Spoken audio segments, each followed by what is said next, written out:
Je voudrais dire que la vague d'attentats que la France a connue depuis le 7 janvier 2015 pose de très nombreuses questions, comme on le voit avec ce colloque, des questions auxquelles, n'en déplaise à notre ex-premier ministre, il faut essayer de répondre, parce que expliquer, ça n'est pas, redisons-le encore une fois, justifié.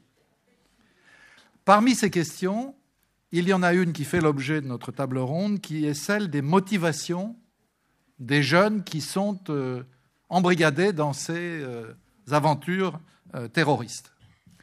Pour les grands médias, la réponse est simple.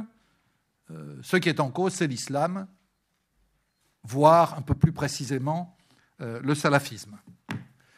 Cette explication globale n'est pas du tout de l'opinion de la plupart des chercheurs et des intervenants qui travaillent sur ce sujet, qu'il s'agisse de sociologues, de politologues, de juges, etc.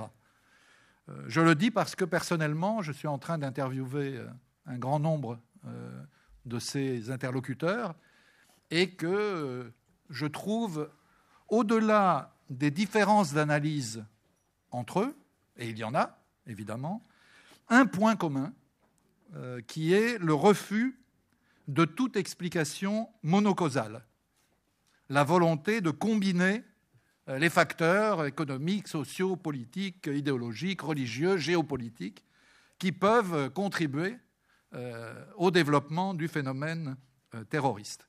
Et c'est un peu ce dont nous allons débattre maintenant, avec trois participants que je remercie d'avoir bien voulu répondre positivement à notre invitation. Rachid Benzine, qui est islamologue, essayiste, chargé de cours à l'IEP d'Aix en Provence et à la faculté protestante de Paris. Et j'ajoute qu'il vient de publier, non pas un essai, mais un texte de fiction qui s'appelle « Nour, pourquoi n'ai-je rien vu venir ?» et qui a été publié au Seuil. Je vous en recommande très vivement la lecture.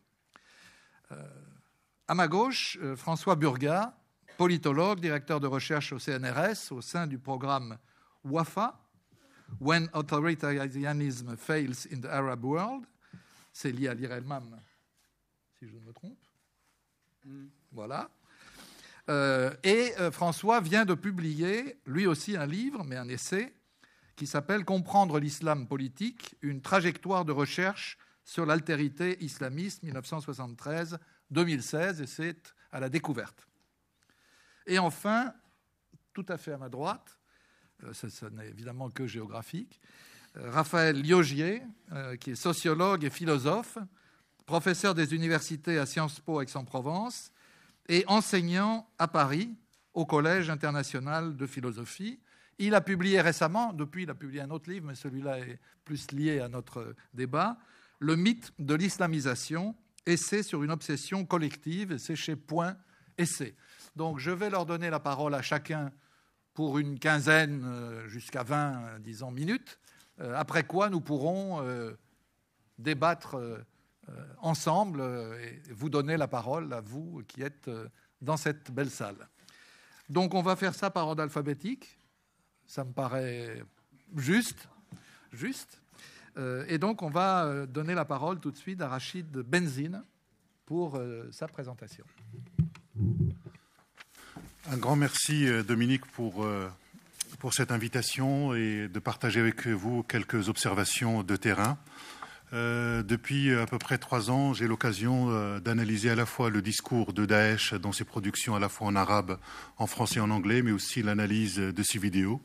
J'ai eu l'occasion de rencontrer depuis 2 ans un certain nombre de djihadistes revenus de Syrie ou d'Irak, et j'ai l'occasion d'habiter dans une ville qui s'appelle Trappes et où nous avons plus de 70 jeunes qui sont partis. Donc cela permet d'avoir un terrain assez intéressant pour analyser l'événement de ce qui est en train de nous arriver.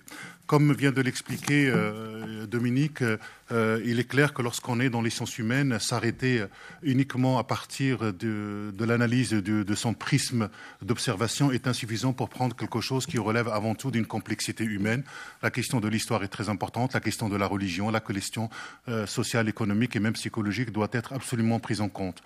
À partir du moment où il y a un consensus consensus qu'il n'y a pas d'analyse, une seule analyse causale, à partir du moment où nous constatons qu'il n'y a pas, de phénomène, nous n'avons pas de profil type, la question que l'on doit se poser, c'est qu'est-ce qui fait que des jeunes du monde entier, des jeunes avec des profils aussi divers, soient attirés, aimantés par Daesh. Donc au lieu de partir d'analyses qui sont très importantes, sociologiques, sur le parcours de vie, sur le parcours psychologique des individus, j'ai préféré m'intéresser à la pensée de Daesh, à l'idéologie de Daesh, parce qu'il y a une pensée, qu'on le veuille ou pas, une pensée qui fait sens.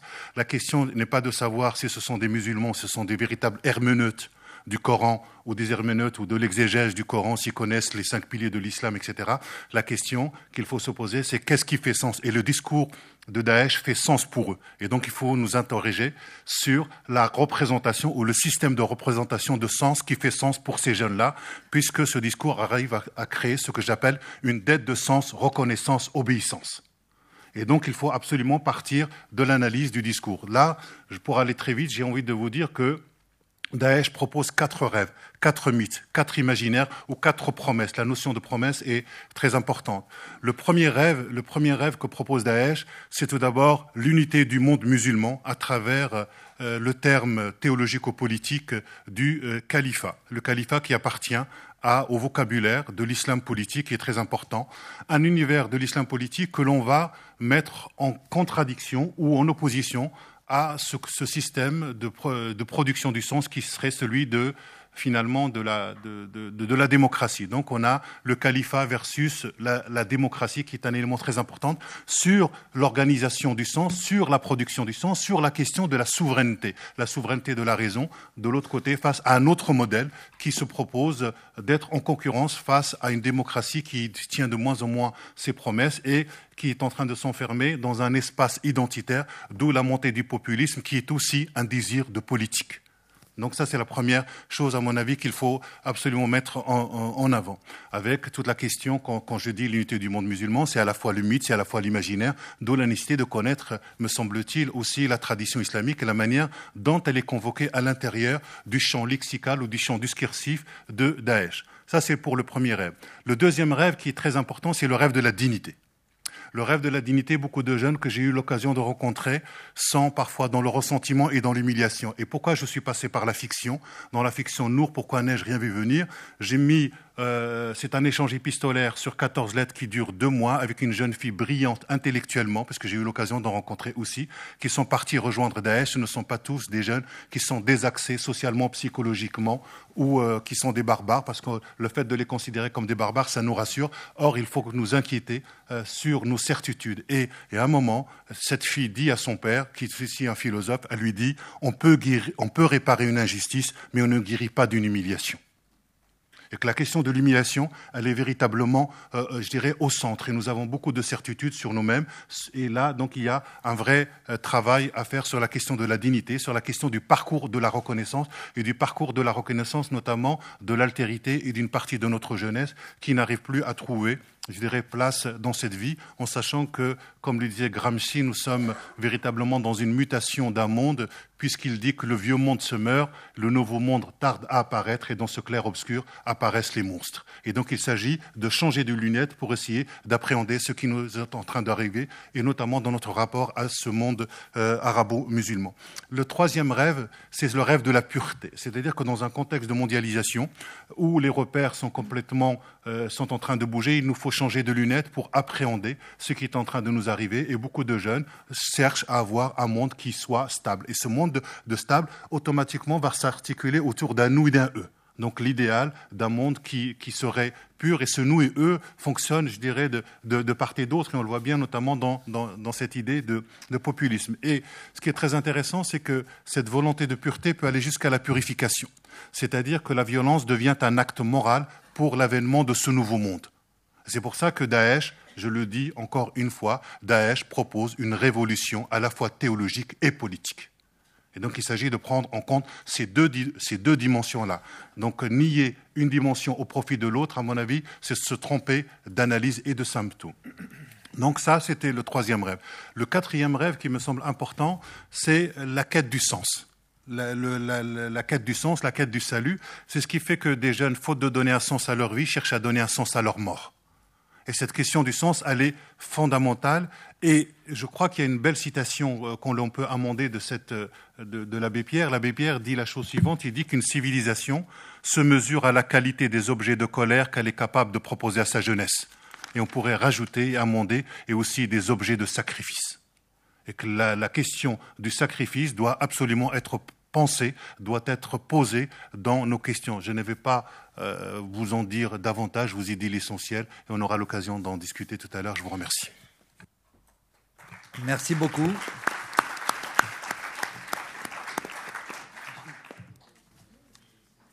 Je vais maintenant donner la parole à François Burgat. Merci, professeur. Merci, vous en êtes un autre. Mais pour de vrai.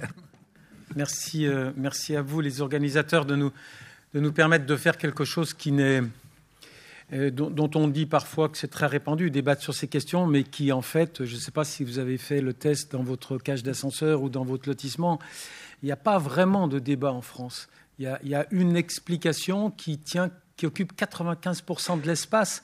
Et nous sommes dans les interstices associatives qui autorisent un regard critique sur cette thèse majeure sur laquelle je reviendrai. J'aimerais pouvoir vous dire qu'on va changer de registre, dire autre chose, aborder quelque chose de très nouveau, mais je voudrais, et ça me fait très très plaisir, dire que j'ai dégusté ce que vient de dire Rachid de la première à la dernière phrase. Et donc je ne vais pas dire le contraire, même si ça pourrait, on aime qu'il y ait du débat, il n'y aura pas, j'en suis désolé, il n'y aura pas de débat. Ce débat, je l'ai dit, Manuel Valls n'a pas eu vraiment à l'interdire. Il n'en reste pas moins, si ça sera peut-être ma toute petite tension avec les organisateurs, oui à la variété et à la diversité des motivations. Mais la diversité et la variété des motivations ne doit surtout pas nous empêcher de mettre en avant ce dénominateur commun qui est ressorti de ta diversité, Rachid. On voit bien, il y a diversité, mais il y a ce qu'on peut appeler des dénominateurs communs. Et le dénominateur commun, il tient dans un mot que tu as prononcé et que je prononcerai moi aussi. Quelqu'un qui nous fait, pardonnez-moi l'expression, j'ai toujours des métaphores un peu brutales, un bras d'honneur et se tourne vers un groupe que nous considérons comme étant notre ennemi absolu, il va chercher chez l'autre ce que nous lui avons refusé. C'est ça la problématique. Il va chercher chez nous, chez l'autre, ce que le groupe à qui il dénie toute relation lui a refusé. Et généralement, bon, on y viendra, il y a humiliation d'un côté, empowerment, j'aime bien, c'est le mot anglais, de l'autre. On va chercher tout ce que ne nous donne pas notre groupe d'origine. Alors, donc pas de noir et blanc pour aborder une telle problématique, mais pas question quand même de nier qu'il existe des hauteurs dominantes. Pas question de se laisser influencer par ce que j'appelle moi les facteurs adjuvants. Il y a des facteurs adjuvants dans un processus de radicalisation. Il y a des aspects complémentaires, il y a des éclairages latéraux, mais je vous jure, ce type, il est complètement fou.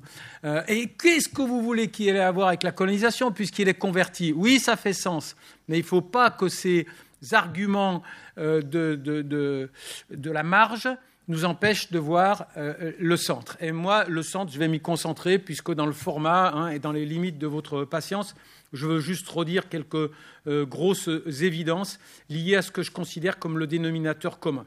Lorsqu'une société, lorsque nous sommes confrontés à une occurrence de violence aveugle, inattendue, nous, c'est-à-dire nos tripes, produisent une réponse immédiate, homogène, cohérente, convaincante.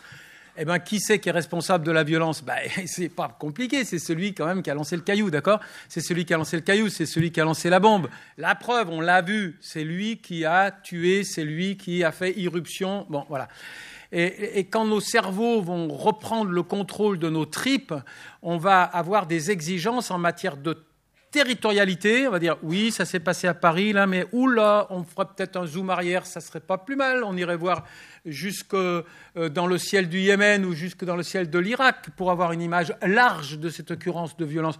On doit sortir de la territorialité, on doit sortir de la temporalité, et notre cerveau progressivement va nous aider à produire une réponse un tout petit peu plus convaincante, un petit peu plus scientifique.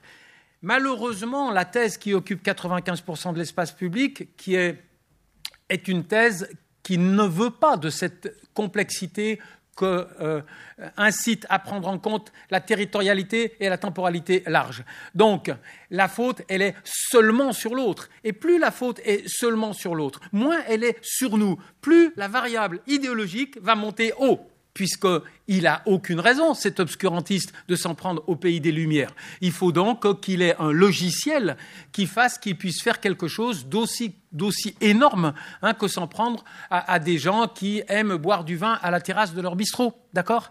Et donc, la thèse de « c'est tout de la faute de l'autre et seulement de sa faute » va de pair avec un usage, une surdétermination de la variable idéologique. On a besoin que l'autre y soit complètement fou, et c'est seulement pour ça. Alors c'est de la faute de lui, et donc de son salafisme, et rien que de son salafisme. Et on voit très très bien comment va se construire notre incapacité à comprendre, c'est qu'on va surcharger la barque de la variable idéologique pour décharger la barque de notre éventuelle responsabilité dans le processus qui a fabriqué le monsieur qui est passé à la violence.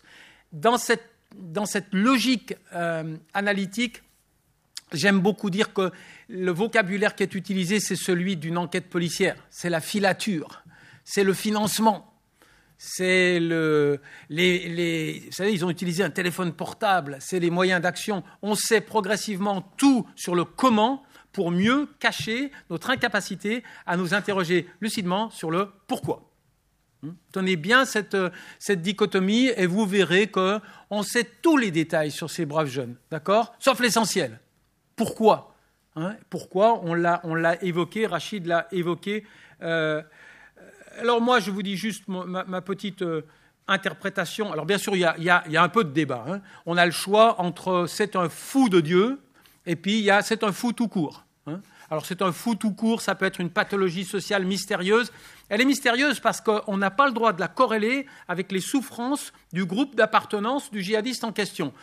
Puisque dans la thèse du nihilisme, nous ne sommes pas autorisés à faire usage comme variable explicative des souffrances dont le groupe d'appartenance des djihadistes peut se revendiquer. Pourquoi ? Parce qu'on dit que le djihadiste, il est coupé de ce groupe d'appartenance. C'est un pied nickelé, dit l'un de mes collègues, il est complètement coupé de son groupe d'appartenance, donc on n'a pas le droit d'examiner les dysfonctionnements de la communauté nationale à l'égard du groupe d'appartenance pour comprendre qu'elle est fabriquée des djihadistes.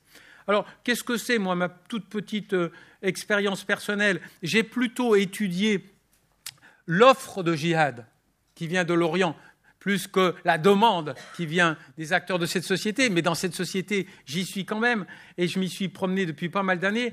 Et commençons par ce que nous dit David Thompson, dont je salue le fait qu'il nous ait donné des compléments extrêmement utiles sur les narratives, disent les Anglais, sur les trajectoires de 18 de nos djihadistes. David Thompson, dans son livre Les Revenants, j'ai extrait une phrase qui, à mon sens, va redire ce qu'a dit Rachid à la question de pourquoi l'État islamique, deux mots reviennent comme des gimmicks, deux mots reviennent. Donc on est donc sur le terrain du dénominateur commun, d'accord, et pas de la diversité. Deux mots reviennent comme des gimmicks dans leur bouche, fierté et humiliation. À leurs yeux, la France est une terre d'humiliation où les musulmans sont exclus du pouvoir politique, économique et médiatique, où l'injonction permanente d'assimilation au nom du mythe universaliste républicain ne se conjugue pas avec de vraies perspectives d'ascension sociale. Ouvrez les guillemets. J'ai toujours eu l'impression d'être inférieure du fait que j'étais musulmane. Je me suis dit que clairement je n'avais pas ma place et que ma famille était esclave de la société française. Je refusais d'être comme eux. Moi, étant d'origine algérienne, j'ai mon grand-père. Il est mort pendant la guerre d'Algérie. J'aime pas dire guerre, parce que ce n'était pas une guerre, ce n'était pas à armes égales. Moi, je préfère dire génocide. Le djihad, c'est se battre pour retrouver notre dignité qu'on a perdue, qu'on a voulu écraser. Voilà, c'est ça qui m'a séduite, on va dire. Et moi, sur un mode ironique, je prolonge et je dis « Ah, ben mince alors, on n'a pas entendu parler de Saïd Qutb, oh, ni de Abu Mus'ab el-Souri, et il n'y a pas d'imam radical laveur de cerveau dans le paysage narratif. » D'accord ? Et je passe à la suite. En 1995, c'est le seul avantage de ne pas être totalement jeune, j'étais déjà relativement vieux. Il y a 22 ans cela, au cœur de la répression sanglante de ce qui en Algérie, avec le temps, on vient à ressembler pas mal à ce qui aurait pu être un des premiers printemps arabes, sauf si on met Hama en 82 dans la liste. J'avais recueilli les témoignages de jeunes Français de confession musulmane et ils m'avaient dit, et ça m'avait beaucoup frappé, vous savez, quand on ouvre la télé, si ça parle d'Algérie, de Palestine ou d'islam, on est obligé de zapper. Eh bien, croyez-nous, monsieur Burga, on a mal au droit à force de zapper. En 2003, un photographe britannique a fait une enquête passionnante. Il y a de tout dans la presse. Même dans Paris Match, il y a des trucs remarquables. Et moi, c'est pas plus tard qu'hier soir que je suis tombé sur ce vieux Paris Match de 2003 avec l'enquête de Simon Whitley dans nos banlieues qui a fait une immense immersion très prolongée, qui a ramené des photos. Et il cite, déjà en 2003, bien sûr, il décrit le mécanisme qui va conduire les mécanismes de la stigmatisation. Il dit « Ah ben alors, toi tu te dis, je vais jouer le jeu. Allez, je passe mes diplômes, je suis tout gentil. » Et après, tu arrives, au moment de chercher du boulot, on te dit « Game is over, pas de boulot. » Hein, et il emploie et il fait dire à l'un de ses enquêtés, même si ce ne sont pas vraiment des enquêtés, les gens qu'il a côtoyés, la France, je vais la baiser jusqu'à ce qu'elle m'aime. Jusqu'à ce qu'elle m'aime. Hein, je pense que là, nous avons aussi la problématique. Il y a une énorme demande de reconnaissance qui n'est pas satisfaite. Eh bien, en 2016, et je vais terminer, je vous rassure, le président de la République française, alors c'était à sa décharge une époque où il croyait encore qu'il avait une chance de battre sur son terrain les surenchères de son Premier ministre, d'une part, et du Front National, qui sont à peu près les mêmes. Hein, et il avait dit la chose suivante. Hein, chères musulmanes et chers musulmans, chères musulmanes, parce que vous avez remarqué en France, Rachida fait moins peur que Rachid. Hein. Chères musulmanes, chers musulmans, dans votre diversité, je vous ai remarqué, je vous ai contemplé. Eh bien, je n'ai pas trouvé un seul ou une seule d'entre vous en qui j'ai suffisamment confiance pour former vos imams. Je vais donc être obligé d'avoir recours à la main-d'œuvre étrangère, des imams à la française, avec la laïcité à la française, le respect de la démocratie. Donc je vais sous-traiter ça à qui ? Au royaume voisin de Mohamed VI. Moins de 3 mois plus tard, il a expliqué à ces mêmes musulmanes et musulmans de France que, désolé, encore une fois, sans sous-estimer votre diversité, je n'ai pas trouvé un seul musulman ni une seule musulmane à qui j'ai suffisamment confiance pour gérer cette fondation que j'ai créée. Bon, on va être franc, c'est un peu pour surveiller les financements que vous pourriez, le cas échéant, mobiliser pour construire de vos lieux de culte. Voilà, on en est là dans la chronologie. Repartez de 1995, concluez. Bon, est-ce que je suis caricatural ? Est-ce qu'il faut rajouter des doses d'islamologie normative, si on réformait un peu le Coran, ça irait mieux. Est-ce qu'il faut rajouter un peu de cette psychologie inhérente à l'être musulman et que Fathi Ibn Slama a si bien décrit dans la foulée de Abdel Wahab Meddeb en nous parlant du sur-musulman ? Pourquoi pas ? Je vous en fais cadeau, un tout petit peu, mais ce sont des facteurs adjuvants, ça ne peut pas être la porte d'entrée. Et si on se prive de la grande porte d'entrée, bien on se prive de moyens d'action.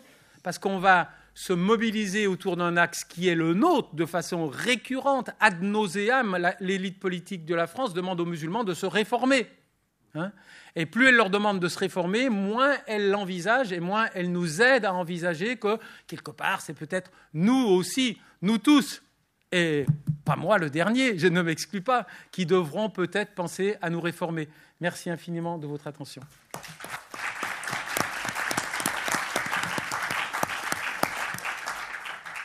Merci François Burga. Mais Rachid ne fait pas forcément peur, François. Ah, c'est vrai. Voilà, quand même. Il y a Rachid et Rachid. Il y a même... Mais si, il fait peur. Il pourrait vous raconter des histoires où il sait qu'il fait peur. D'accord. Oui. D'accord. Bon, on y reviendra dans la deuxième partie de la table ronde. Raphaël Liogier, c'est à vous.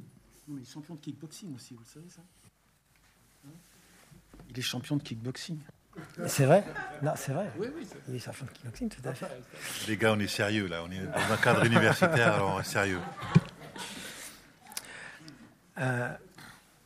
Donc merci de l'invitation. Puisque je dirais que juste, vous avez fait référence à un bouquin que j'avais écrit en 2012, et qui a été effectivement republié avec une postface et puis des petites modifications chez Point Seuil en 2015. Mais en 2016, au début 2016, j'ai sorti un autre livre qui traite plus la question spécifique du terrorisme. C'est-à-dire, progressivement, j'ai avancé dans ma réflexion. Le mythe de l'islamisation, c'est un ouvrage sur la mise en scène d'un certain rapport que nous entretenons, un rapport à la fois imaginaire, mais comme tout rapport imaginaire qui se sert du réel pour faire signe dans une certaine mise en scène de guerre et d'idées qui auraient une islamisation, où je rentre plus sur la question de la violence. Et la guerre des civilisations n'aura pas lieu. Et quand je dis la guerre des civilisations n'aura pas lieu, en général, les journalistes me disent « Ah, vous êtes vraiment optimiste, etc. » Je dis non, parce que c'est bien pire. C'est-à-dire que le fait qu'aujourd'hui, nous ne soyons pas dans une configuration de civilisation face à d'autres civilisations, dans un monde global, engendre une situation de violence endémique beaucoup plus forte. C'est-à-dire que l'ennemi n'est plus posé à l'extérieur comme barbare, à l'extérieur de la frontière, ce qui permet, ce que savent les anthropologues, de définir ce que je suis par rapport à la projection de ce que je ne suis pas, c'est-à-dire l'autre, le barbare. Mais le barbare peut être mon voisin de palier. Et donc, il y a une sorte de suspicion générale qui s'installe dans un monde global où on n'arrive plus à savoir qui est l'autre, où tout le monde peut devenir l'autre de l'autre. C'est pour ça que le sous-titre, c'est « Coexistence et violence au XXIe siècle », essayer de comprendre anthropologiquement quelles sont les formes de violence actuelles. Alors, pour venir plus précisément à notre objet, je dirais que si on regarde vraiment globalement, moi je crois qu'il y a, sans remonter dans la dimension historique, peut-être on le verra ensuite, deux caractéristiques essentielles qui me semblent indéniables pour être vraiment spécifiquement dans l'objet du terrorisme actuel, enfin du terrorisme tel qu'on l'a connu ces 2-3 dernières années. C'est on pourrait dire une spécialisation internationale du travail terroriste qui n'existait pas chez Al-Qaïda, je vais y revenir, une spécialisation des rôles, ce qui explique en partie les querelles de chercheurs. Certains disent « Ah, c'est l'islamisme, c'est un produit de décomposition de l'islamisme. Non, en fait, c'est pas l'islamisme. Ah, c'est présent dans l'islam. Mais non, c'est pas présent dans l'islam. Ou en fait, ce sont seulement des voyous. En fait, c'est qu'en fait, aujourd'hui, c'est des idéologues. Ah non, ou alors, c'est une stratégie géopolitique. En fait, c'est tout ça à la fois parce qu'il y a une spécialisation.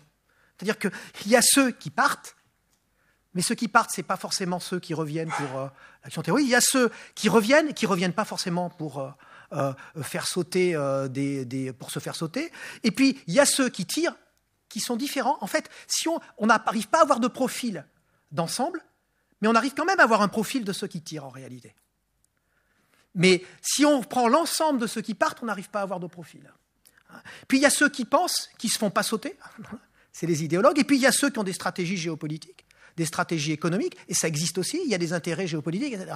Et donc chaque fois, on a tendance, quand on parle d'explication monétique, de dire « Ah ben, c'est cette explication, c'est celle-là, c'est celle-là ». En fait, si ce sont différentes explications qui peuvent s'appliquer, c'est parce qu'il y a une division internationale du travail terroriste. C'est-à-dire que ceux qui vraiment se font sauter aujourd'hui, ils sont dans une configuration particulière.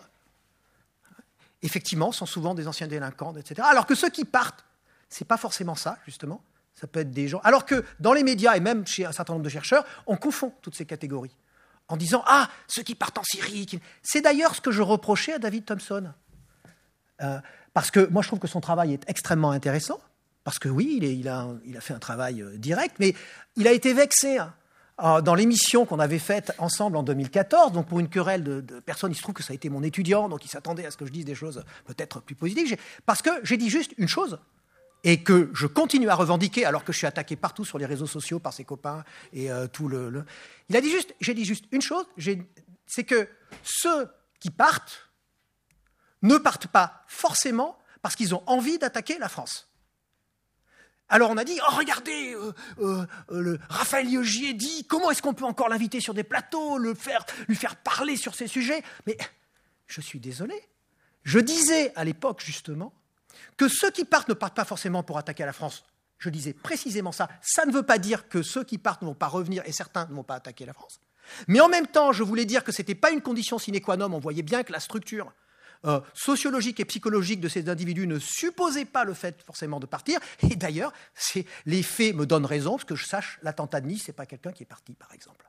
Il n'y a pas besoin. C'est pour ça que j'en viens à la deuxième grande caractéristique, en dehors de cette spécialisation, c'est-à-dire d'un côté les idéologues, d'un autre côté ceux qui sont dans l'islamisme, ceux qui manipulent les uns les autres, etc., ceux qui sont la nouvelle chair à canon, ce qui n'était pas le cas dans les années 80-90 avec Al-Qaïda, où ceux qui se faisaient sauter étaient aussi les idéologues et étaient aussi ceux qui allaient à l'université. Alors qu'aujourd'hui, ils sont aussi là, ceux qui vont à l'université, ceux qui ont un certain niveau social, mais par contre, ils ne se font pas sauter et ils sont dans une autre configuration, ils fonctionnent de manière différente. Puis il y a la deuxième caractéristique, c'est la déprofessionnalisation du terrorisme. Ce que j'entends par déprofessionnalisation du terrorisme, c'est que progressivement, on va avoir une mise en scène globale, et c'est ce qu'a parfaitement compris Daesh, via Dar el-Islam, toute une série, Twitter, les réseaux sociaux, la figure de l'ennemi, l'idée qu'on peut devenir un héros, etc., où on n'a plus besoin de mettre en place une structuration, une organisation sophistiquée de l'attentat, et paradoxalement, le fait qu'il n'y ait pas besoin d'une organisation très sophistiquée, c'est beaucoup plus dangereux. Parce que les services de renseignement, les services de police, ils sont capables de repérer ce qu'on a appelé à un moment donné des réseaux, puis après ils sont capables de repérer, parce qu'ils se sont rendus compte que ce n'était plus des réseaux qui fonctionnaient de façon très stable. Donc ils ont dit, c'est des cellules. Puis comme on aime bien nommer les choses, le pouvoir de nommer, ce que Bourdieu appelait la taxinomie, ça donne le sentiment de maîtriser. Donc on a parlé de loups solitaires. Puis on s'est rendu compte que ce n'était pas tout à fait des loups solitaires, parce qu'il y avait quand même des rencontres avec des gens via Internet, etc., etc. Mais qu'en fait, alors on a parlé de radicalisation. Moi j'étais contre ce terme, parce que radicalisation, ça veut dire revenir à la racine. Et en fait, tout le monde veut revenir à la racine, parce que les êtres humains sont des gens qui veulent sans cesse avoir un sol mythique stable, qui veulent se raconter, donc ils veulent revenir à la racine. Donc c'était un terme un peu vague et un peu étrange. Je disais, revenir à la racine, ça suppose un certain temps, mais aujourd'hui, il y a de la radicalisation qui n'est pas vraiment de la radicalisation, parce que ça peut fonctionner en quelques semaines. Alors, on a fini par dire radicalisation rapide, comme le ciment qui prend tout de suite. On a fini par... Alors qu'en réalité, justement, on est dans un processus qui est plus forcément de la radicalisation, parce qu'il ne suppose pas le passage par l'islamisme, même si l'islamisme est un facteur. Je ne suis pas en opposition avec ce que dit François Burga, c'est un facteur important, mais du côté de cette division internationale du travail terroriste, du côté de ceux qui, justement, sont des islamistes, sont des idéologues, sont les anciens d'Al-Qaïda et qui jouent, effectivement, qui ont des stratégies, qui savent ce qu'ils font, qui savent comment, mais qui ont compris qu'aujourd'hui, compte tenu du public auquel ils s'adressaient, ils devaient jouer beaucoup plus sur la fibre de l'humiliation, sur toute une série de choses qui se passent sur des terrains qui sont de plus en plus fragiles socialement, comme la France, parce que là, justement, il y a des problèmes d'identité, il y a une mise en scène de l'islam comme étant ennemi, des gens qui se sentent humiliés, etc., etc. Et donc, cette déprofessionnalisation, elle veut dire quoi? Elle veut dire qu'aujourd'hui, vous pouvez mettre 10 000 policiers de plus partout, dans le métro, tout ce que vous voulez. Si vous n'avez pas une préparation, ça veut dire que vous avez un individu qui va rencontrer ce désir de se faire valoir, d'exister en grand, de devenir un guerrier, de devenir une sorte d'ennemi, comme disent les psychologues, de renverser le sens du stigmate, d'être le chosen one.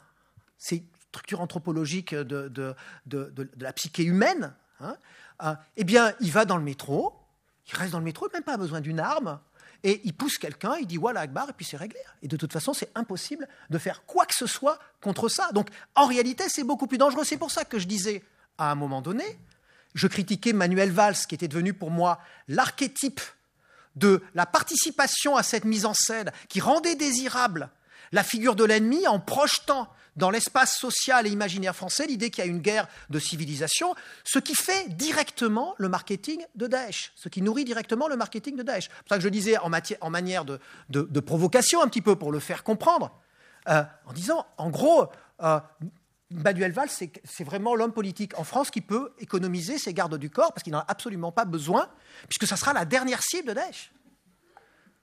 Puisque vraiment, il n'y a aucune raison, puisque c'est tous les jours, c'est non-stop. C'est-à-dire que quand vous avez une mise en scène sur le moindre, les modes du foulard islamique, de la variation des modes du foulard qu'on trouve dans des magazines qui ressemblent à des magazines féminins, type Elle, mais version musulmane comme Iman Magazine, qui sont négligés par les médias, alors que on lit le courrier et ce que je fais moi, et les forums, on se rend compte que c'est pas du tout ce que décrivent, ce qu'on entend dans la bouche d'Elisabeth Badinter, de Manuel Valls, de Caroline Fourest, de tous ces gens qui sont supposés tout connaître, tout savoir sur le sujet, c'est la guerre, c'est l'horreur, etc., avec une grande facilité pour faire pleurer dans les chaumières et rapporter des points et du capital médiatique pour vendre des livres, en fait, en réalité. Jusqu'au bouquin de Pascal Bruckner.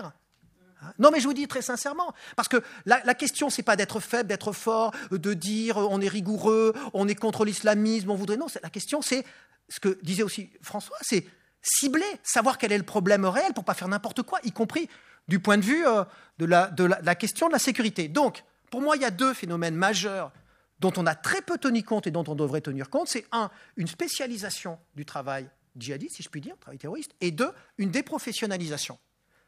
Ça veut dire qu'il fonctionne de moins en moins par rapport à un type d'organisation que d'ailleurs Daesh, dans la situation où il est aujourd'hui, ne pourrait de moins en moins se permettre, mais qui fonctionne de plus en plus par rapport à une médiatisation, c'est-à-dire une mise en scène qui permet à des individus qui en fait n'ont pas de rapport à la base justement avec Daesh, donc qui ne sont pas repérables, d'un seul coup se reconnaître en fonction de leur situation sociale, humiliation, etc. etc.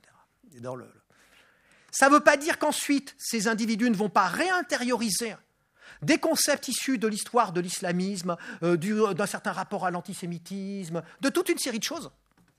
Mais ça veut dire qu'ils n'ont pas besoin d'être dans une histoire à long terme, enracinée, qui en ferait des idéotypes de terroristes potentiels, si vous voulez. C'est ça la véritable question. Donc, deux grands, j'allais dire, ça, c'est les deux phénomènes majeurs, mais deux grandes... deux grands facteurs pour ces phénomènes, à mon sens, c'est ce que j'essaye de décrire dans La guerre des civilisations n'aura pas lieu. C'est le premier facteur, c'est la globalisation. Mais quand on dit globalisation, en fait, moi, ce que j'essaye de montrer, c'est que la globalisation, plutôt qu'un ensemble de civilisations, a finalement... laisser émerger ce que j'appelle des espaces de désir déterritorialisés. Qu'est-ce que ça veut dire des espaces de désir déterritorialisés ? Ça veut dire que on va avoir des individus, par exemple, je prends un exemple simple qui apparemment n'a rien à voir avec le terrorisme, qui est l'exemple des mangas. Les mangas, qu'est-ce que c'est ? C'est typique pour moi d'un espace de désir déterritorialisé. Ça veut dire que jadis, une civilisation, c'était un espace de désir territorialisé.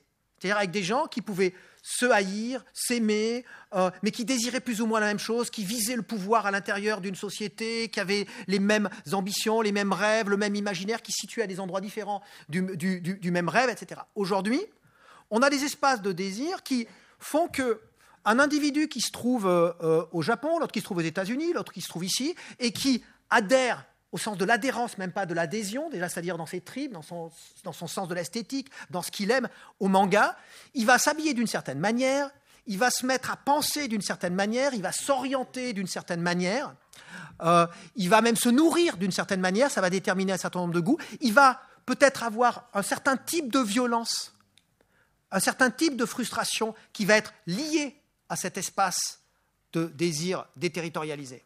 Pourquoi ? Parce qu'aujourd'hui, comme les êtres humains sont des êtres narratifs, c'est fini.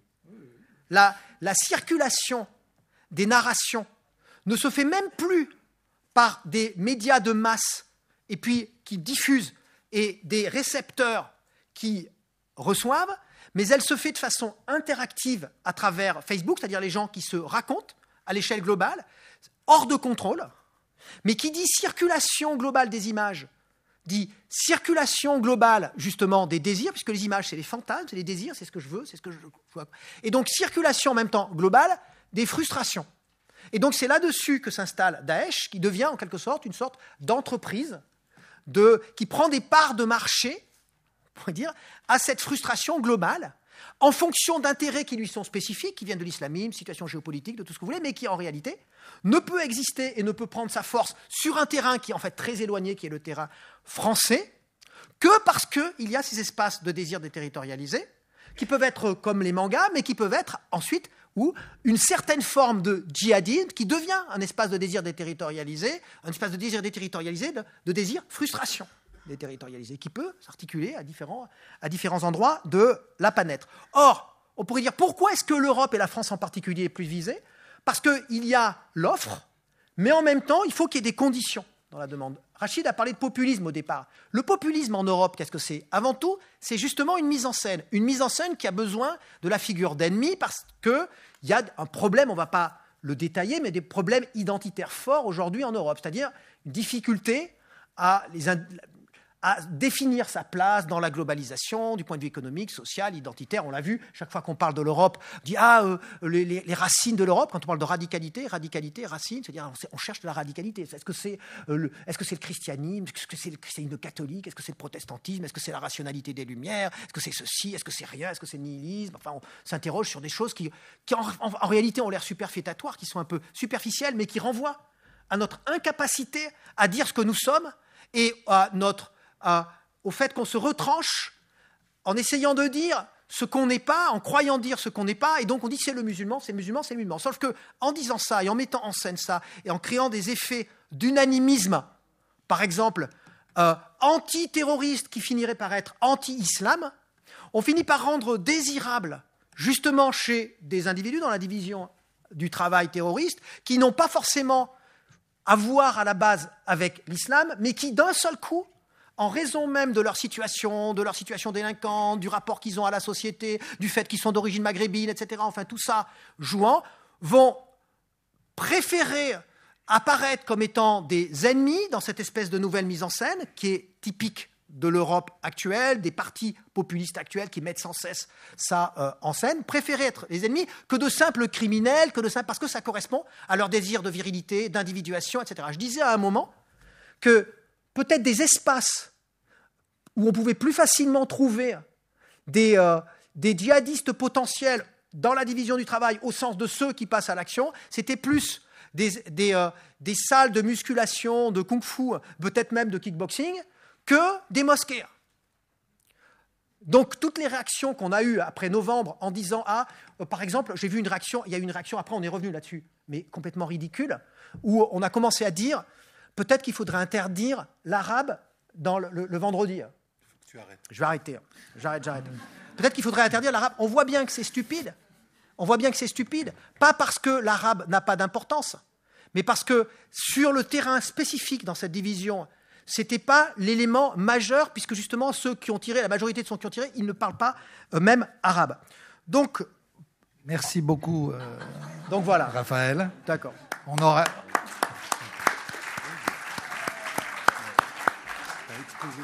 aura compris que vous faites vous-même des arts martiaux. C'est la raison pour laquelle vous connaissez ce type de salle. Tout à fait. Voilà. Voilà. Le premier facteur, c'était la globalisation espace-territorial. Oui, et le deuxième facteur, c'est au niveau local européen, justement, la mise en scène populiste qui répond à l'espace de frustration qui est projeté par Daesh. Et du coup, la rencontre des deux, c'est en fait ce qui est explosif. Ne lui posez plus de questions, s'il vous plaît.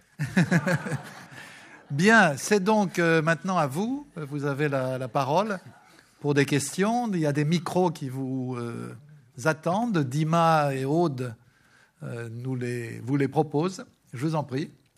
Oui, Julien Mocade, psychologue PJJ, ministère de la Justice, à la maison d'arrêt de Fleury.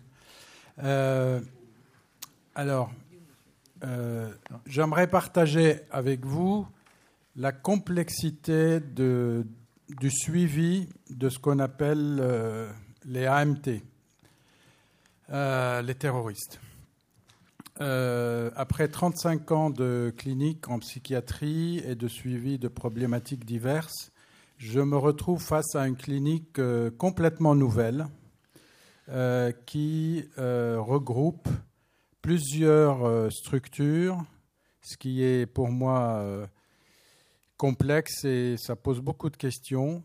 Vous avez abordé cela en disant la problématique individuelle avec la géopolitique et le politique. Tout ça s'est mélangé et il y a un facteur aussi qui peut désorienter, c'est que des jeunes qui adoptent le terrorisme comme, entre guillemets, comme parcours, Au fait, ils sont ignorants de tout. Ils sont ignorants de la langue arabe, ignorants du Coran, ignorants de l'histoire des religions, ignorants des problématiques géopolitiques. Et parfois, moi, je peux pas m'empêcher de rire avec leur affirmation. Le problème, c'est comment leur transmettre quelques éléments qui peuvent introduire des doutes dans leurs certitudes. Au fait, c'est des jeunes qui ont des certitudes. Et un des problèmes aussi, c'est qu'il faut beaucoup de temps pour le suivi. Et le temps, avec les moyens, est devenu un luxe dans notre société.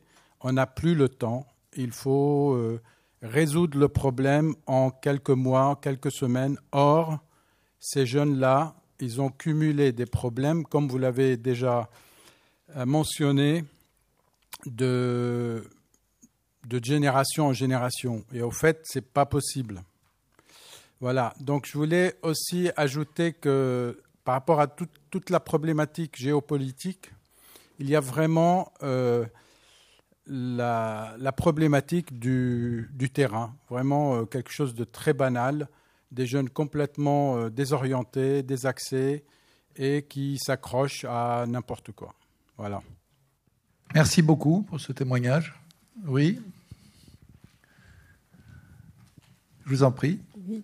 Laurence Vessier, j'étais bibliothécaire à la ville de Paris et j'ai été chargée de développer un fonds de langue arabe. Au cours des exposés qui viennent d'avoir lieu, j'ai retenu plus particulièrement des mots comme identité, humiliation.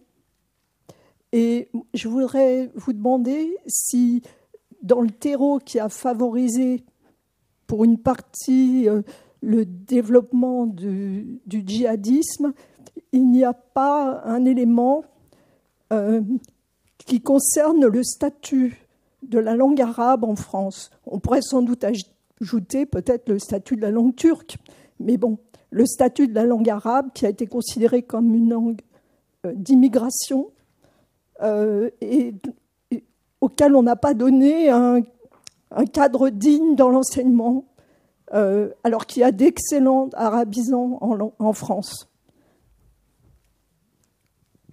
Merci beaucoup. Ensuite, oui, monsieur. Bonjour, Martin Mackinson. Je ne suis pas du tout dans les problématiques de terrorisme. Je suis un archéologue, voilà. Bravo.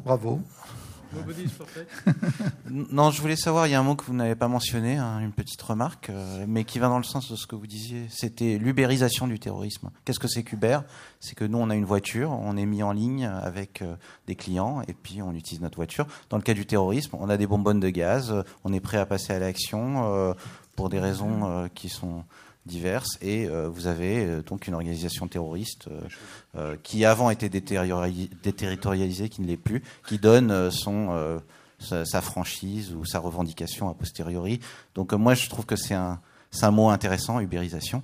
Mais par contre, pour passer à la question, je voulais savoir, pour moi il y a des points communs entre le passage à l'acte d'un djihadiste et sa fascination parfois pour un mode d'action violent, ultra-violent, qui devient souvent le message lui-même, et des groupes identitaires d'extrême droite qui passent à l'action où le message est ultra-violent et qui peut-être aussi ont pour origine souvent une jeunesse qui est déclassée ou qui a ce sentiment peut-être d'humiliation. J'aimerais peut-être que vous élaboriez. Pour moi, il y a quelque chose de psychologique et des comparaisons à faire qui sont peut-être intéressantes entre le passage au djihadisme et le passage à une violence d'extrême droite, raciste, décomplexée, telle qu'on peut le voir de plus en plus malheureusement dans nos sociétés. Et si peut-être vous pourriez donc nous éclairer au sujet de points communs et différences à ce niveau-là. Merci à vous. Vous devriez préserver vos droits sur la formulation ubérisation du terrorisme. Elle va avoir du succès, je pense. Oui. Oui, alors j'avais une question par rapport à ce qu'avait dit François Bourga, qui avait dit que deux mots revenaient souvent dans la bouche des djihadistes, à savoir les mots fierté et humiliation. Et je voudrais aborder la question de la représentation du musulman dans les médias français. puisque il est vrai que pour beaucoup de Français issus d'immigration de confession musulmane, il y a un certain rejet des médias parce que la vision des musulmans qui est présentée est un peu défavorable. Et je voudrais prendre sur cela 2 exemples. Les musulmans sont demandeurs de musulmans représentatifs qui pourraient porter leur parole dans les médias. En France, on a eu un cas qui est assez intéressant à étudier, qui était celui de l'universitaire Tariq Ramadan. Alors, il faut savoir que Tariq Ramadan est un universitaire qui est beaucoup aimé par les musulmans, qui est professeur à Oxford, donc qui incarne une certaine image du musulman intellectualisé, même si ses positions peuvent porter à controverse. Cet intellectuel-là, aujourd'hui, on ne voit quasiment plus dans le débat français, il n'est plus invité. En revanche, on nous met souvent en avant l'imam Chalgoumi. L'imam Chalgoumi, je pense que tout le monde le connaît, j'entends même des rires autour de moi. C'est quelqu'un qui ne sait pas parler français et qui pourtant, à chaque fois qu'il y a un problème, une problématique avec la question musulmane en France, est invité sur tous les médias. Il a rencontré des chefs d'État étrangers, alors que clairement, pour tout musulman qui est né en France, qui a grandi en France et qui a fait des études en France, on est plutôt gêné d'entendre Chalgoumi plutôt que ressentir une certaine fierté. Donc ça, c'est déjà une première problématique. Toujours sur la question de la représentativité des musulmans dans les médias français, j'ai un exemple ça devait être il y a une dizaine ou une quinzaine d'années, sur un reportage de France 2 sur Noël. Et on montrait comment 3 familles religieuses en France fêtaient Noël. Alors on avait montré une famille chrétienne, donc qui fêtait Noël en famille. On avait montré une famille juive qui fêtait Noël également. Donc c'était des familles particulièrement aisées qui fêtaient Noël, en disant même si ce n'était pas notre confession, ça faisait partie de l'héritage culturel français. Et pour l'exemple des musulmans, on avait été dans une épicerie pour interroger un épicier sur ce qu'il savait de Noël. Naturellement, il ne savait pas parler français, il savait à peine répondre à la question. Et donc, ma question est, est-ce que vous pensez que cette représentativité des musulmans dans les médias peut contribuer à ce sentiment d'humiliation et, sans expliquer naturellement l'ensemble des phénomènes djihadistes, nourrir le sentiment qu'en France, on est rejeté, on est toujours vu comme des immigrés analphabètes qui ne savent pas parler français, qui ne savent pas s'intégrer? Merci. Bonjour. On va peut-être, on prend cette dernière question, puis ensuite on essaye d'y répondre. On verra s'il nous reste du temps ensuite. Il y a encore monsieur, oui. Sarah Ramis. Voilà, vous partagez, monsieur Benzine et monsieur Liogier, cet intérêt pour la valeur du narratif chez l'être humain et l'identification à des héros qui peuvent être des héros imaginaires ou des héros réels.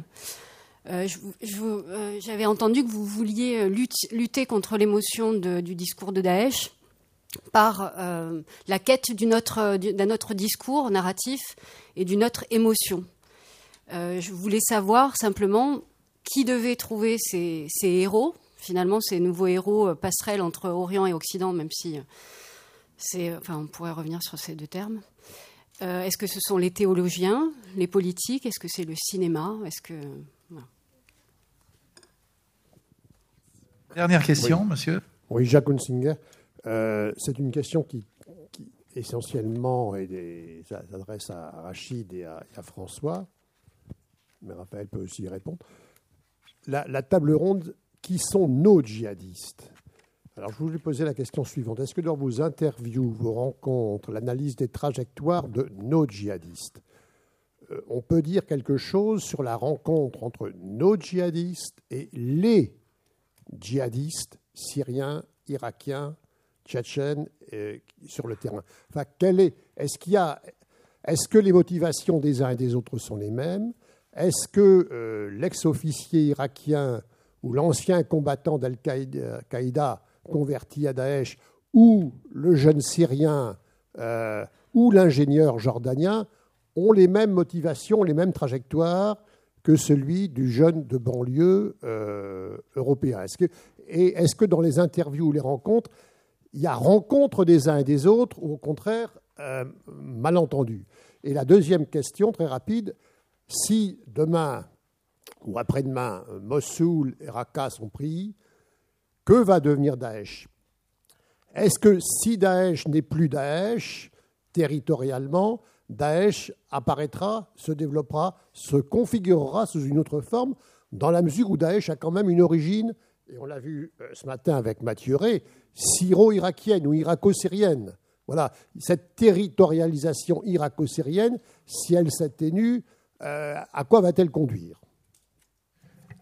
On va donc essayer de répondre à toutes ces questions. Rachid Benzine a réagi, je l'ai senti, en écoutant ce qu'a dit notre ami de la PJJ de Fleury. Alors, moi, j'ai eu l'occasion de rencontrer un certain nombre de djihadistes et j'ai été vraiment très surpris par le niveau intellectuel, je dirais, de certains. Et beaucoup avaient fait aussi de longues études. J'ai eu l'occasion de rencontrer. Donc c'est pour ça que je me suis intéressé à l'idéologie de Daesh. C'est ce qui fait que des jeunes avec des parcours aussi différents soient attirés. Et comme je disais tout à l'heure, le plus important, c'est pas que ça soit des herméneutes du Coran ou qui connaissent l'arabe. C'est pas cela qui est très important. C'est que ce discours fait sens. À partir du moment où il fait sens, il faut essayer de se poser la question pourquoi il fait sens pour eux. Et ça, je crois que c'est un élément important. Maintenant, on peut détruire le territoire physique de Daesh. Le plus difficile, ça va être de détruire le territoire des esprits. Et ce territoire des esprits repose sur ces 4 rêves dont je vous ai parlé, et qu'aujourd'hui, Daesh répond à un certain nombre d'attaques, je dirais, d'éléments. Il répond à une situation, je dirais, internationale, comme je disais tout à l'heure, sur la question de l'humiliation, sur la question du ressentiment, sur la question de la géopolitique et sur la question notamment religieuse. Et c'est là où il faut faire très attention, c'est-à-dire qu'il faut sortir, à mon avis, d'un double déni. Le premier déni, ce serait de dire ça a à voir avec l'islam. L'autre déni, ça n'a rien à voir avec l'islam.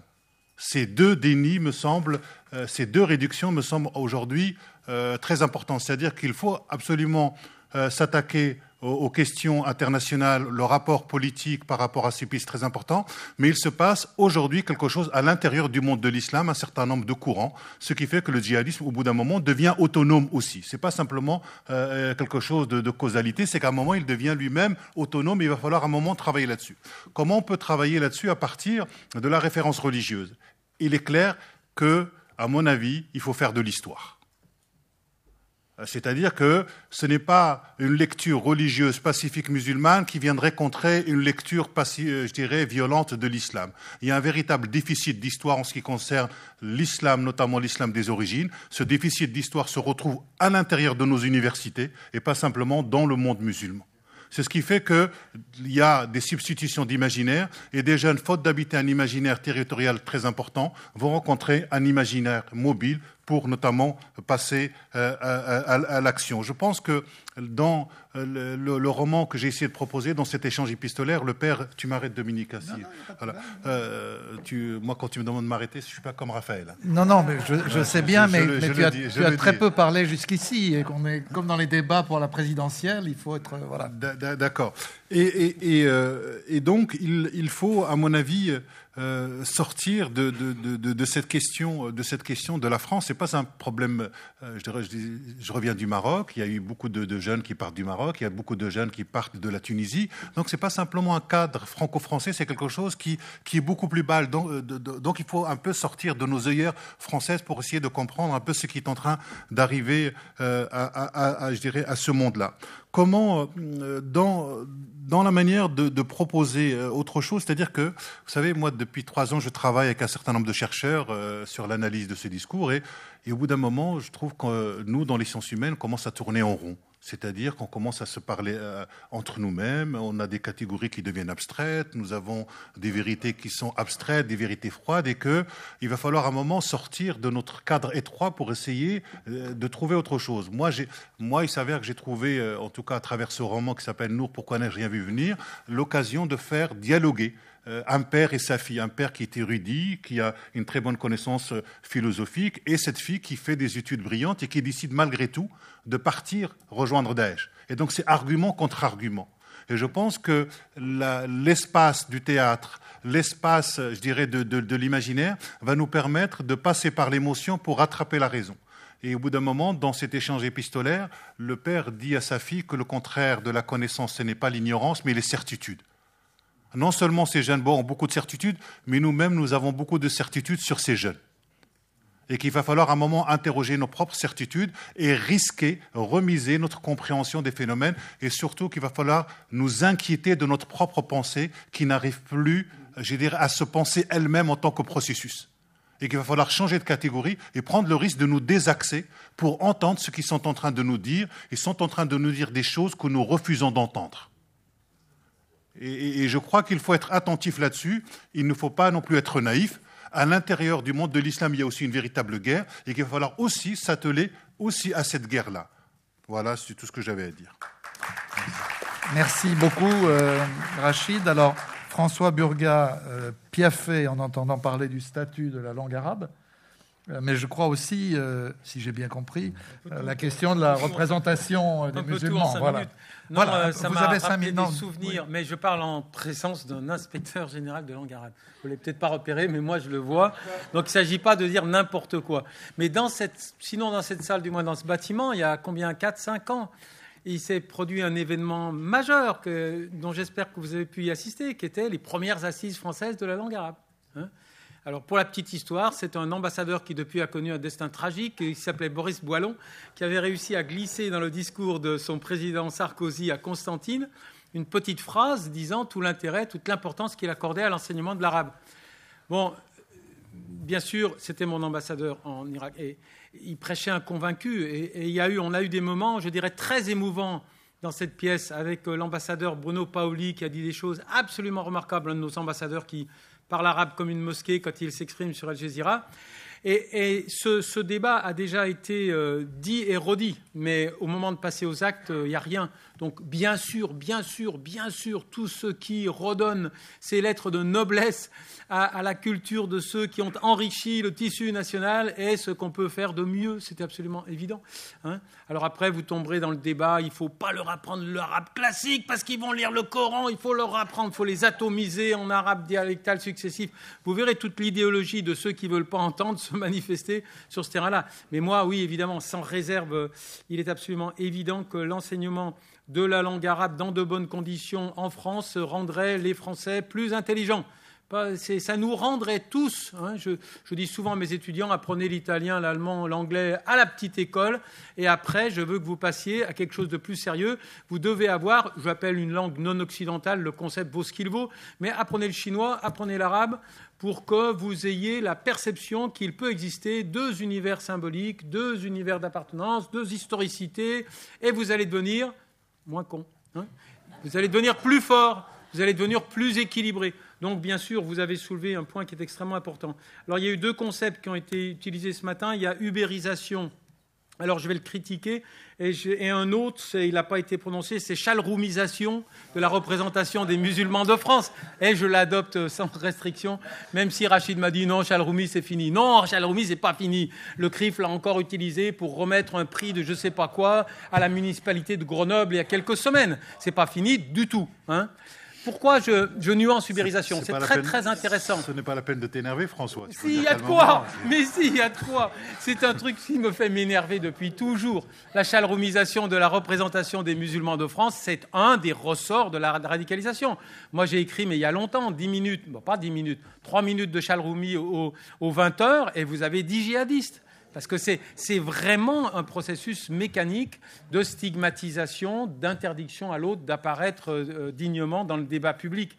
Et bien sûr, ce que vous avez dit sur Tarek Ramadan est tout à fait exemplaire, c'est-à-dire qu'on aime bien, mais j'ai très, très, très souvent souligné que c'est un processus qui nous vient en droite ligne de notre pratique coloniale et qu'il a déjà été dénoncé de façon très efficace par des intellectuels musulmans, dont Malek Ben Nabi, pour qui j'ai une grande admiration, qui stigmatisait la manipulation des urnes musulmanes en Algérie dans la fin des années 50 et disait c'est une technique bien connue, c'est la technique ôte ta conscience de là que j'y mette la mienne.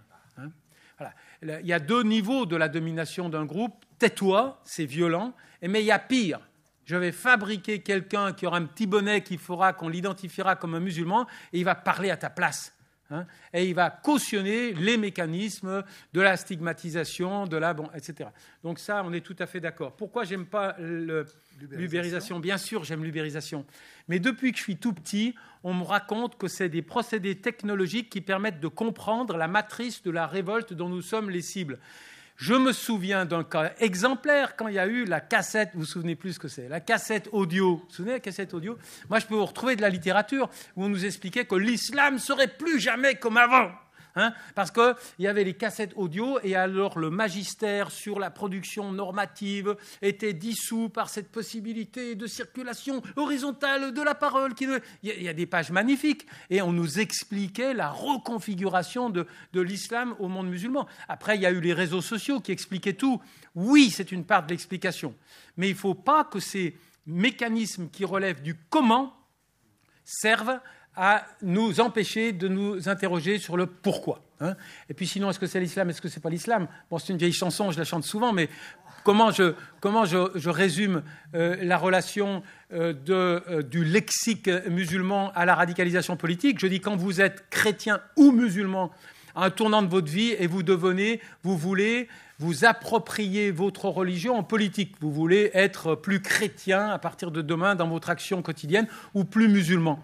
Vous entrez dans un supermarché où les propositions sont extrêmement nombreuses. Vous pouvez être soufi, chip, je parle aux oiseaux, c'est Saint François d'Assise, jusqu'à djihadiste. Et il y a toutes les nuances. Il y a mormon, il y a juge du tribunal, des tribunaux de l'Inquisition, il y a tout ce que vous voulez. Et donc la posture de nos élites françaises qui disent « faut interdire le salafisme ». Et moi je dis « ouais, mais il faut interdire aussi les accidents de bagnole et puis les inondations aussi ». Non, il faut peut-être s'interroger sur les mécanismes qui font que l'eau déborde dans certaines circonstances et voir si on peut affecter les mécanismes. Donc, ce que nous devons, notre défi intellectuel, c'est pas d'identifier les appropriations radicales, clivantes, binaires, totalisantes, potentiellement conflictuelles de la religion musulmane et dire c'est pas du bon islam. On peut amener en boucle sur France Culture des musulmans pour nous dire c'est pas ça le bon islam. Avec le bon islam, on fait pousser des fleurs, etc. Ça, c'est ce qu'on a tous les matins, d'accord? En gros, non. On doit s'interroger sur les raisons qui font que des individus, dans ce supermarché des modes d'appropriation politique de leur identité religieuse, choisissent un des extrêmes. Et la réponse ne peut pas être une réponse culturelle, ne peut pas être une réponse théologique. Elle est forcément une réponse qui manie les critères que nous avons tous les deux, en tout cas jusque-là. Après l'extrême droite, je ne sais pas, mais au centre, nous avons manié ce matin. Merci beaucoup. Merci François. Alors, Raphaël, il y a l'ubérisation aussi, je pense. Les problèmes de l'extrême droite, est-ce qu'on peut comparer? Et il y a une chose qui n'a pas été traitée, c'est la question de Jacques Hunsinger, c'est la rencontre des djihadistes. Ouais. C'est-à-dire, qu'est-ce qui se passe dans cette rencontre de djihadistes français et de djihadistes non français. Voilà. Ouais. Raphaël. Donc sur la question aussi qui a été évoquée de que faire, comment, quoi dire, est-ce que c'est une question de déficit de connaissances, etc. Moi, je crois que la question du déficit de connaissances, évidemment, elle existe, mais elle est plus profonde que ça, parce que le déficit de connaissances ne relève que de l'adhésion, alors que, pour moi, le problème, c'est avant l'adhésion, c'est l'adhérence. C'est-à-dire l'adhérence émotionnelle, le rapport au symbole personnel, justement à l'humiliation, comment est-ce qu'on se reconstruit. Et ensuite, on met de l'adhésion dessus pour justifier. C'est-à-dire qu'ensuite, même lorsqu'on est j'allais dire dans la division, un djihadiste de base, délinquant, qui n'a pas accès à l'islam, qui est un peu inculte, ensuite on rajoute par-dessus de la justification idéologique, politique, etc. Mais on ne peut pas jouer, si vous voulez, on ne peut pas transformer cet individu à partir de la partie émergée de son iceberg identitaire, qui est son adhésion politique, sociale, intellectuelle, qui va justifier a posteriori un certain nombre de choses. Il faut jouer sur l'adhérence, c'est-à-dire sur le jeu imaginaire. Pour ça, je suis d'accord avec Rachid sur la question justement du théâtre, de la littérature, puisque on joue sur l'émotion, sur quelque chose qui se passe beaucoup plus en profondeur, qui est à l'intérieur de l'iceberg. C'est pour ça qu'on a parlé des fausses dichotomies. Est-ce que c'est l'islam? Est-ce que c'est pas l'islam? Etc. Il y en a une encore, qui est encore plus large, à mon avis, qui est une fausse dichotomie, une fausse opposition. C'est est-ce que c'est religieux? Est-ce que c'est pas religieux? C'est ridicule. C'est-à-dire que quand on dit c'est pas religieux, en gros on veut dire c'est uniquement de l'idéologie, c'est de l'islamisme, etc. Et là, on est effectivement au niveau de l'adhésion, c'est-à-dire de superposition, de justification qui peuvent jouer sur la géopolitique et toute une série de choses. Quand on est au niveau du religieux, on est au niveau, on pourrait dire, plus fondamental, sans être supérieur, plus fondamental dans le sens où c'est plus une sorte d'intérêt psychique individuel qui est celui de ce que j'appelle l'adhérence, c'est-à-dire raconter sa propre vie, quelque chose de noble, avoir cette figure du héros, etc. Toutes ces choses-là. Et qui ensuite vont se raccrocher à l'idéologie. Donc, je dirais qu'on a parlé d'autonomie du djihadisme. En fait, il y a aujourd'hui la constitution d'une sorte de nouvelle religion du djihadisme, qui utilise des concepts qui peuvent venir de l'islamisme, politique et autres, mais qui construit une sorte de mythe qui permet cette division, qui permet à des individus d'adhérer alors qu'ils sont dans différentes postures, en quelque sorte. Ça, c'est le premier point. Sur la question, je saute tout le reste, mais puisque c'était pas le... Sur la question de l'ubérisation, moi, j'appellerais ça plutôt la logique de marque à l'échelle planétaire, une logique de labellisation. C'est-à-dire que chez Daesh, il y a quand même clairement une façon de se présenter comme étant la marque du vrai djihad, du vrai djihadisme, qui fait partie des logiques aujourd'hui de globalisation. Je parlais d'espace déterritorialisé, de désir. Je parlerais plutôt, moi, de labellisation, de marketing, de mise en scène marketing, en quelque sorte. Juste un mot, Raphaël, juste un mot. On a l'impression quand même que la pratique de Daesh a changé, c'est-à-dire que maintenant, ils mettent leur label sur tout et n'importe quoi, ce qui n'était pas le cas dans une première phase, non ? Je me trompe ? Parce que justement, dans la logique de marque, et dans le fait, et ça rejoint la dernière question qui a été posée par Jacques, c'est que est-ce que, en gros, il a dit, lorsque Daesh perd du territoire physique, en quelque sorte, perd sa stabilité, son enracinement physique et même les sources de financement aussi, qu'est-ce qui advient de Daesh ? Mais en fait, c'est déjà le cas, c'est-à-dire qu'il y a déjà progressivement la transformation en un cyber-califat qui ne peut fonctionner que par, on pourrait presque dire, alors au-delà de la logique de marque, une logique de franchise. C'est-à-dire que comme une logique de franchise qui, parfois, c'est pas tout le temps le cas, mais peut se constituer a posteriori. C'est-à-dire, est-ce que ça correspond aux critères de... Est-ce qu'il y a un type de visibilité de cet acte terroriste ? C'est-à-dire, mais on le reconnaît. Donc on le reconnaît immédiatement, on est dans la logique de franchise. Un peu comme les franchises hôtelières, où certains veulent acquérir une visibilité dans leur service hôtelier, si vous voulez, et donc ils vont adhérer à telle franchise en faisant en sorte de correspondre à un certain nombre de critères esthétiques, et ils vont être reconnus par la franchise parce que tout le monde y a intérêt. Pour que ça donne un sentiment de puissance, de réseau, etc. Parce que le terrorisme a besoin aussi de mettre en scène l'image de ce réseau, de cette espèce de puissance sous-jacente, alors que ce n'est finalement qu'une logique de franchise, justement. Sur la question de l'extrême droite, sur la question de l'extrême droite, oui, il y a des liens. Il y a des liens, en tout cas, c'est pas qu'il y a des liens organiques en termes d'organisation, mais il y a des liens en termes de fonctionnement psychologique et social. Il suffit de regarder Anders Breivik. La posture d'Anders Breivik, c'est la posture d'un anti-islamiste, c'est-à-dire obsédé par l'islamisation, mais en sens inverse. Et quand on regarde son profil économique et social, on a un individu qui est dans un rapport de frustration sociale.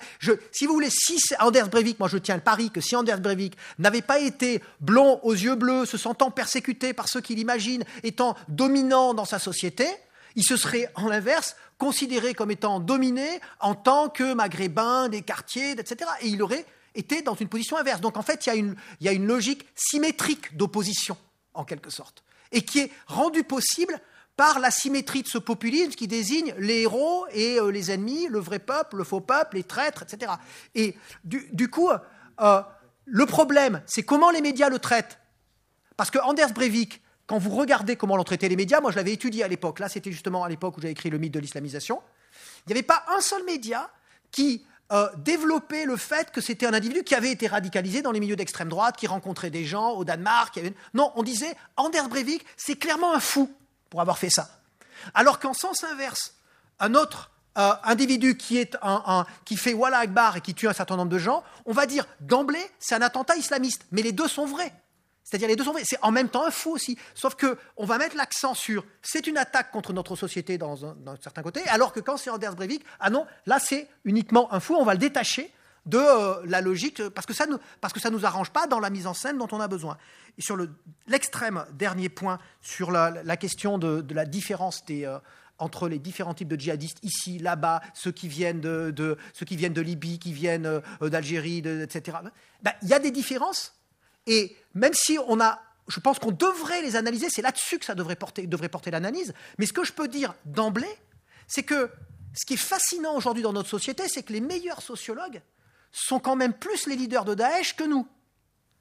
Parce qu'eux, ils ont compris qu'il y avait une différence, donc ils ne les traitent pas de la même manière. On sait qu'ils ne les traitent pas de la même manière. On sait qu'il y a une division des fonctions. On sait qu'ils ne rencontrent pas les mêmes personnes. On sait qu'un certain nombre d'individus, y compris ceux qui viennent de France, en fonction de plus ou moins de la visibilité de leurs critères sociaux, de ce qu'ils veulent, s'ils sont plus ou moins intellectuels, ils vont être destinés à des jeux de rôle différents. Et évidemment, lorsqu'ils viennent de Tunisie, ça ne va pas être pareil, etc. Et je crois que ça devrait être examiné en profondeur. Déjà parce que, justement, Daesh l'a compris mieux que nous. Si vous voulez, Merci, Raphaël. Alors, 2 derniers mots.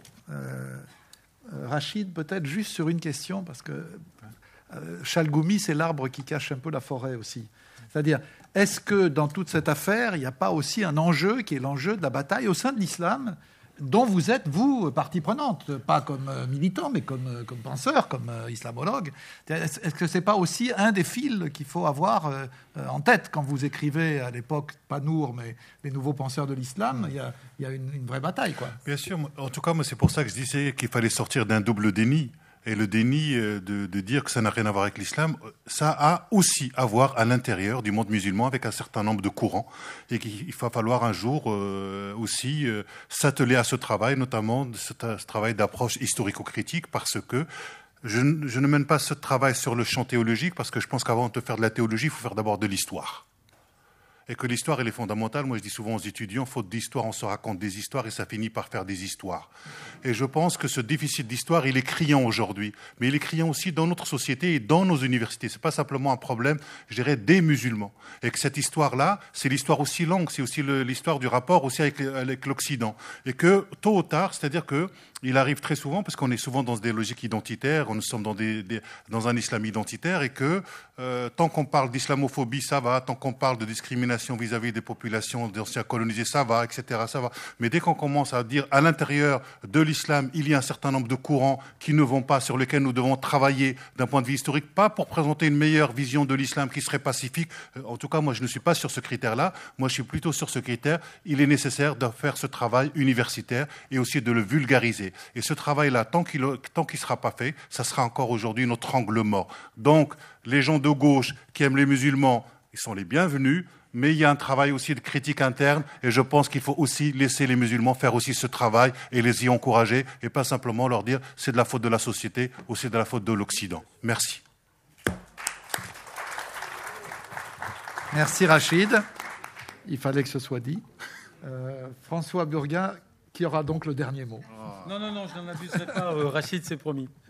Non, on a eu une fois une discussion, Rachid, mais tu l'as oublié, je suis obligé de la ressortir. Je n'oublie pas. En quelque sorte, je force un peu le trait, mais c'était quand on nous expliquait que si le mouvement Hamas avait lu Harkoun plus attentivement, ça se passerait mieux dans les territoires occupés. Bon, là, moi, j'entre en scène, je suis désolé, mais une fois que j'ai dit ça, que la violence de la résistance islamique aux mécanismes de domination occidentale ne va pas nous épargner de respecter les réflexions critiques que tu mènes. On est d'accord plus que jamais. Où est-ce qu'on en est de l'après-Daesh ? Daesh est né, et l'ubérisation y a aidé, donc je nuance ma critique, les réseaux sociaux, est né d'un processus que j'ai appelé, pour ma part, la globalisation du ressentiment. Les gens qui ont les boules dans notre société, ils sont entrés en interaction avec ceux qui se retrouvaient dans une même situation dans les sociétés orientales. Quelle a été la dominante de la réponse à ce ressentiment croissant qui s'est corrélé ? Ça a été un triomphe de l'approche sécuritaire et du hard power des deux côtés. Moi, j'ai une formule, elle est excessive, je vous annonce à l'avance. Serrez vos ceintures. Mais qu'est-ce qui est en train de se passer en Irak ? Les milices kurdes et chiites sont en train de prendre livraison des ruines de la ville de Mossoul fabriquées par la coalition internationale. C'est ça qui est en train de se passer. Est-ce que c'est une porte de sortie ? Est-ce qu'on est en train de reconstruire le tissu politique dans cette région du monde ? Est-ce que M. Poutine est en train de redonner espoir à ceux qui ont été poussés vers les voies extrêmes de la radicalisation totale ? Non ! On est dans la catastrophe totale. Est-ce que l'atmosphère qui gagne le corps électoral aujourd'hui en France, qui voit la compétition se dérouler sur le terrain de la stigmatisation des derniers venus d'un tissu national, nous amène vers des portes de sortie consensuelles ?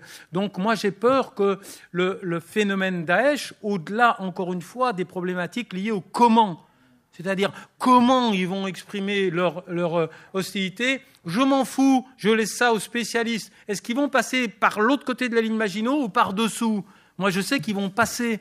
Donc, c'est pas ça qui m'intéresse de savoir comment vont évoluer les modes d'action, mais je sais que la fracture qui a été signifiée par la mise en résonance des dysfonctionnements des institutions, de la représentation politique en Orient et chez nous, elle n'est pas finie, malheureusement. Et j'espère que s'il y a quelqu'un dans la salle qui sait pourquoi je me trompe, il va nous le dire maintenant. On lui accordera une minute spéciale parce que j'aimerais bien repartir avec cette certitude que je ne vous ai dit ce matin que des bêtises. Merci.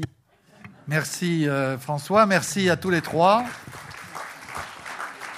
C'était non seulement intéressant mais très vivant, ce qui n'est pas désagréable pour un colloque. Et donc rendez-vous à tous et à toutes à 14h15 précise.